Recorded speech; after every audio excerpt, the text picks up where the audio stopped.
قصص الانبیاء دوسرا حصہ شیطان کی دشمنی، پیشکش محمد طارق شاہد۔ جب آدم علیہ السلام کو پیدا کر دیا گیا تو اللہ تعالیٰ نے ان کی پشت پر ہاتھ پھیرا۔ ہاتھ پھیرتے ہی ان کی پشت سے قیامت تک پیدا ہونے والے انسان باہر نکل آئے۔ آدم کی تمام اولاد ان کے سامنے ظاہر ہو گئی، اور یہ بات نہایت وضاحت اور صراحت کے ساتھ قرآن مجید اور احادیث مبارکہ میں موجود ہے۔ مسلم بن یسار رحمت اللہ علیہ بیان کرتے ہیں کہ سیدنا عمر بن خطاب رضی اللہ عنہ سے کسی نے اس آیت کریمہ کے بارے میں پوچھا، وَإِذْ أَخَذَ رَبُّكَ مِن بَنِي آدَمَ مِن ظُهُورِهِمْ ذُرِّيَّتَهُمْ وَأَشْهَدَهُمْ عَلَىٰ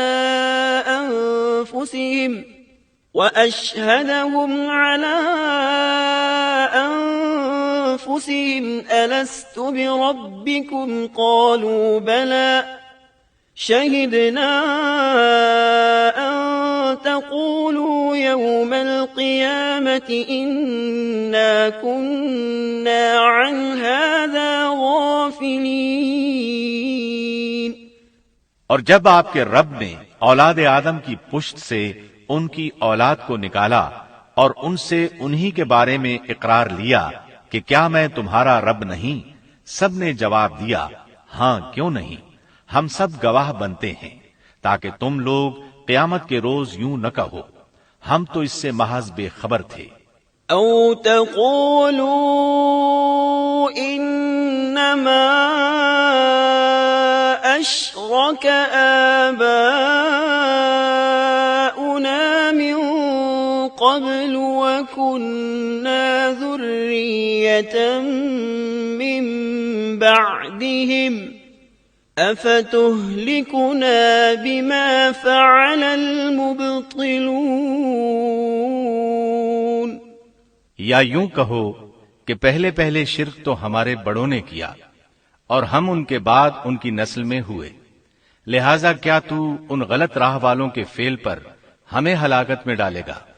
سیدنا عمر رضی اللہ عنہ نے اس شخص کے سوال کے جواب میں فرمایا، میں نے سنا ہے کہ رسول اللہ صلی اللہ علیہ وسلم فرما رہے تھے، ان اللہ خلق آدم ثم مسح ظهره بيمينه فاستخرج منه ذرية فقال خلقت هؤلاء للجنة وبعمل أهل الجنة يعملون، ثم مسح ظهره فاستخرج منه ذرية فقال خلقت هؤلاء للنار وبعمل أهل النار يعملون، فقال الرجل ففيما العمل يا رسول الله؟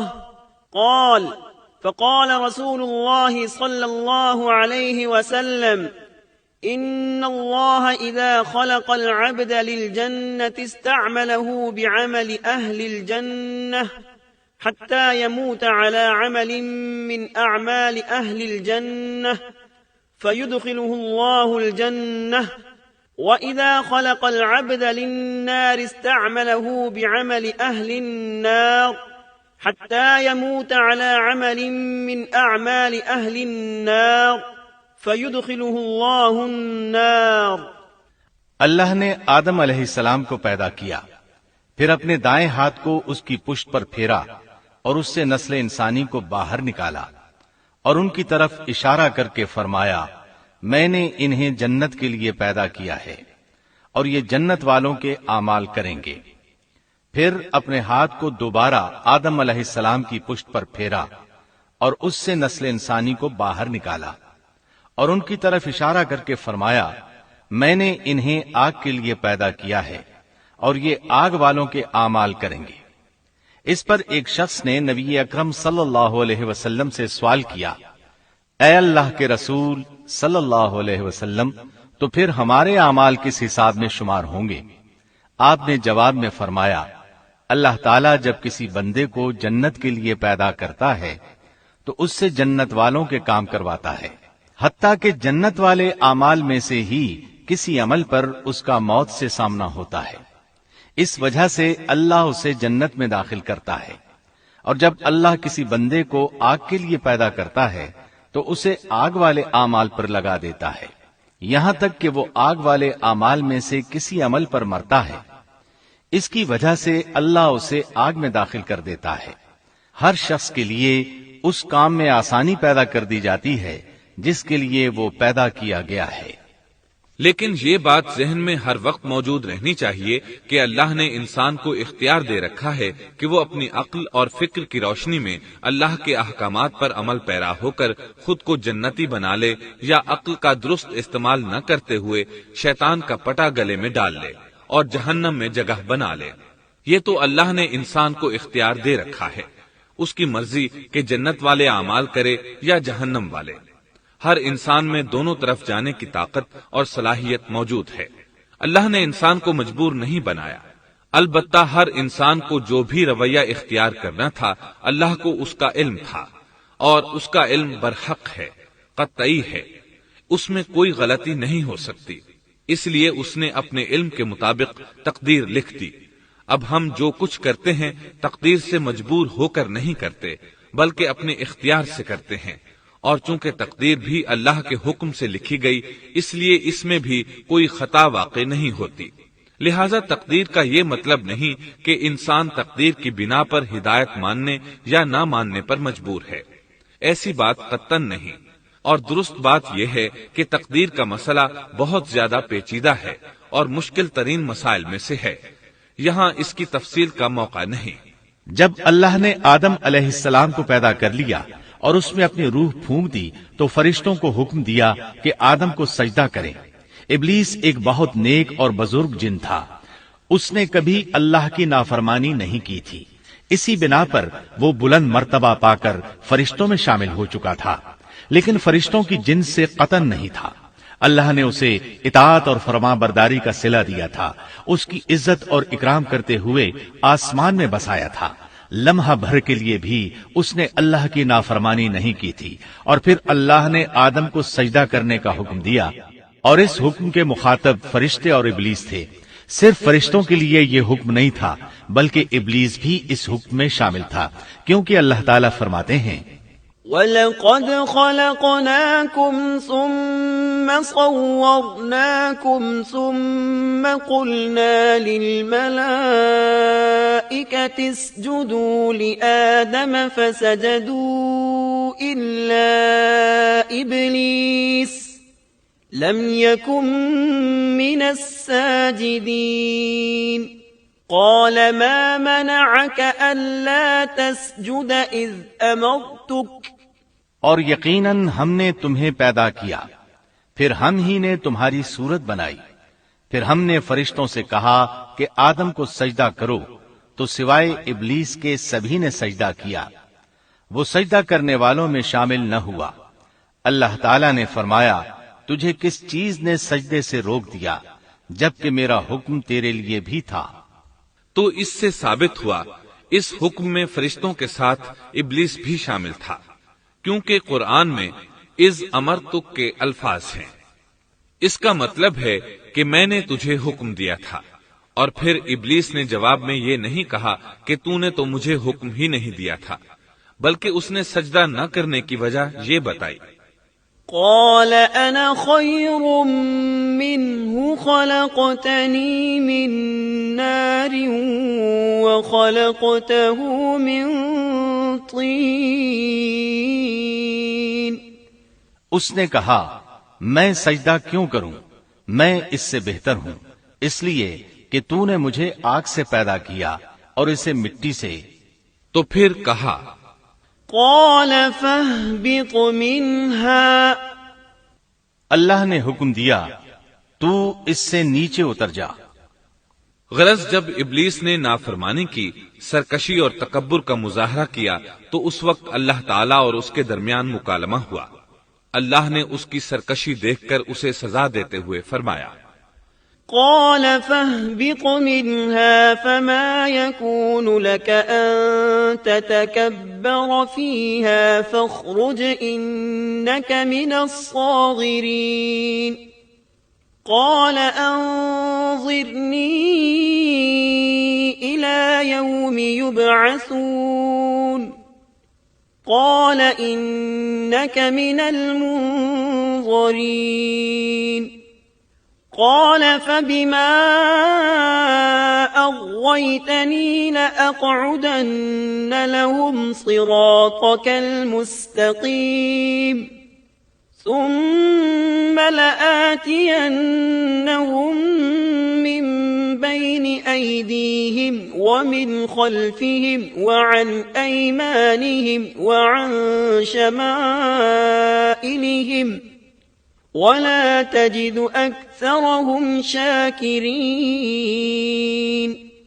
اس جنت سے اتر جا، تجھے کوئی حق حاصل نہیں کہ تو اس جنت میں رہ کر تکبر کرے۔ ابلیس نے جواب میں کہا، مجھے قیامت کے دن تک مہلت دے دیجئے، یعنی اتنی لمبی عمر دے دیجئے کہ میں قیامت تک زندہ رہوں، موت نہ آئے۔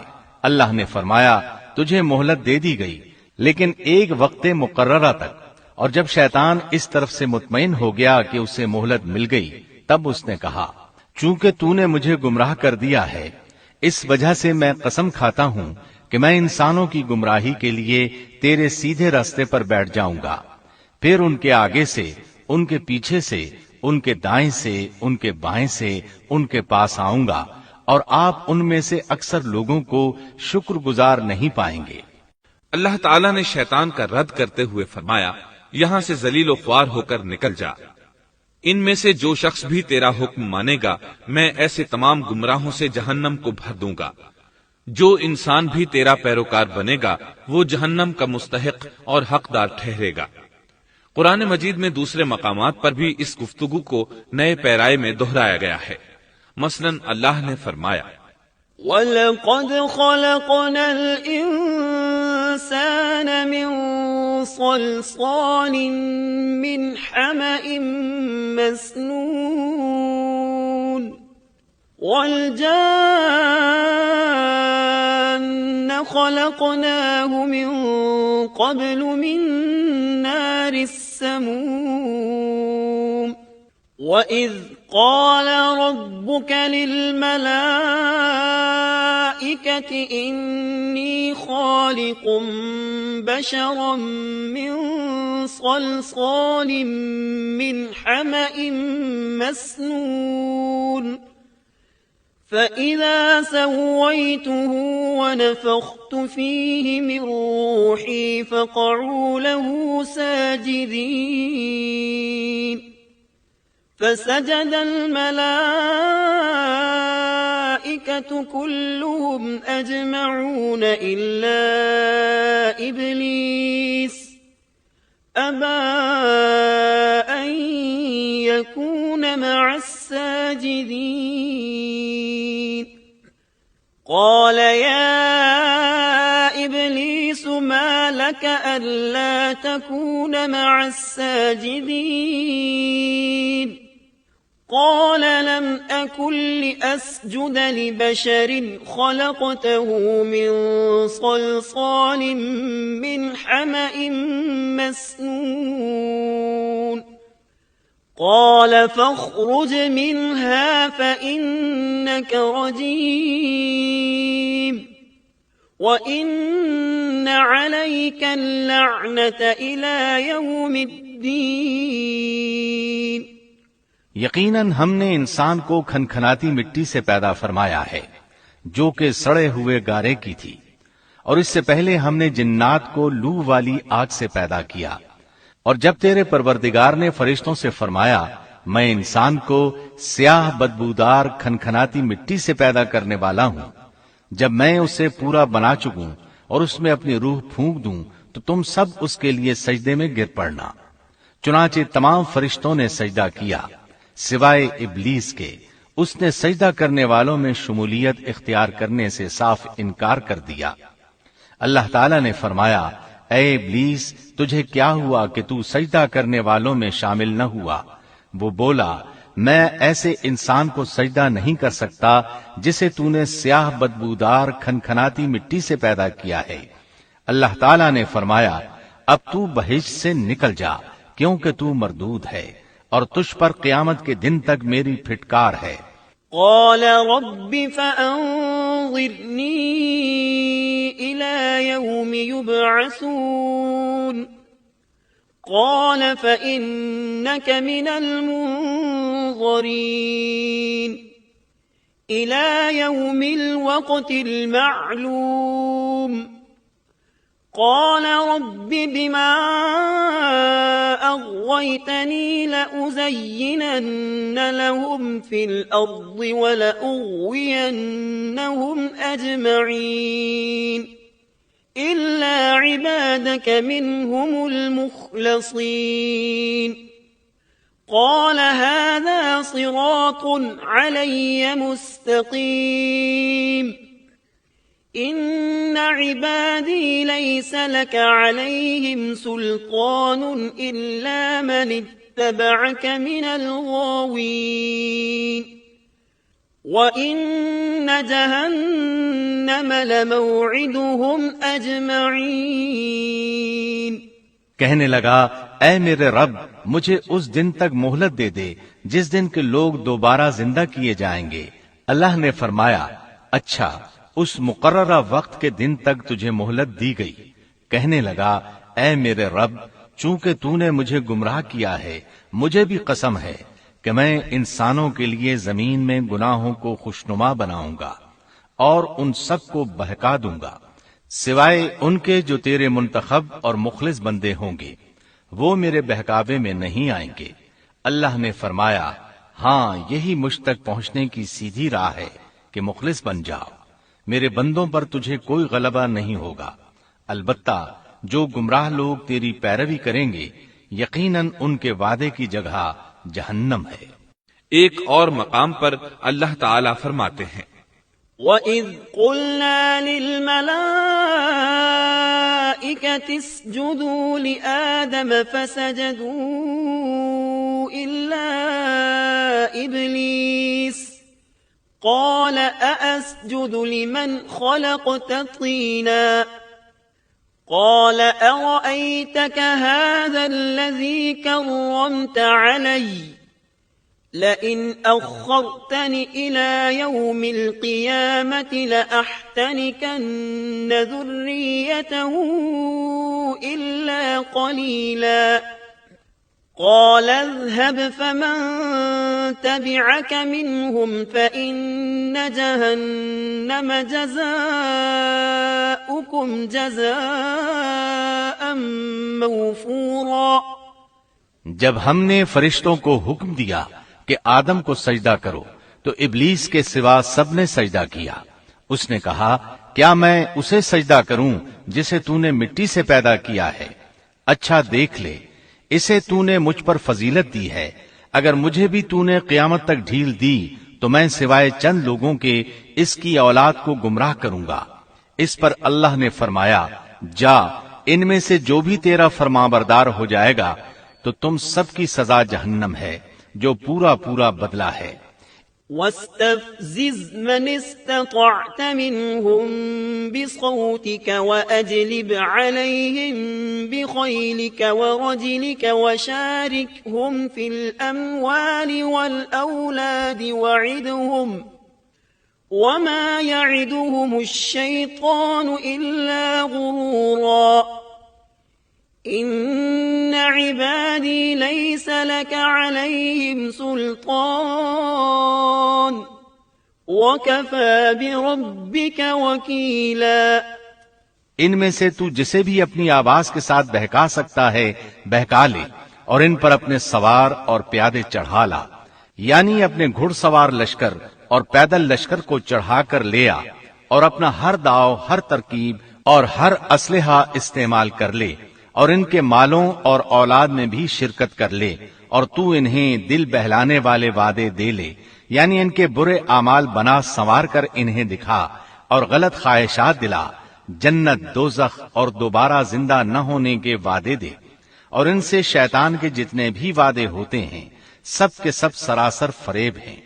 یقیناً میرے سچے بندوں پر تیرا کوئی قابو اور غلبہ نہیں ہوگا، تیرا رب کارسازی کرنے والا کافی ہے۔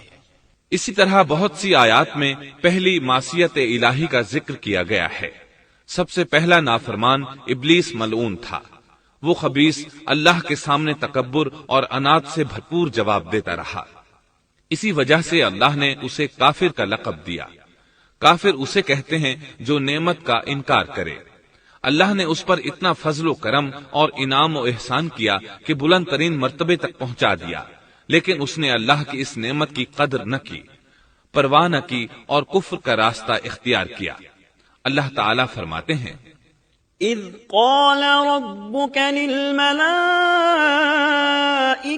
إني خالق بشرا من طين فإذا سويته ونفخت فيه من روحي فقعوا له ساجدين فسجد الملائكة كلهم أجمعون إلا إبليس استكبر وكان من الكافرين۔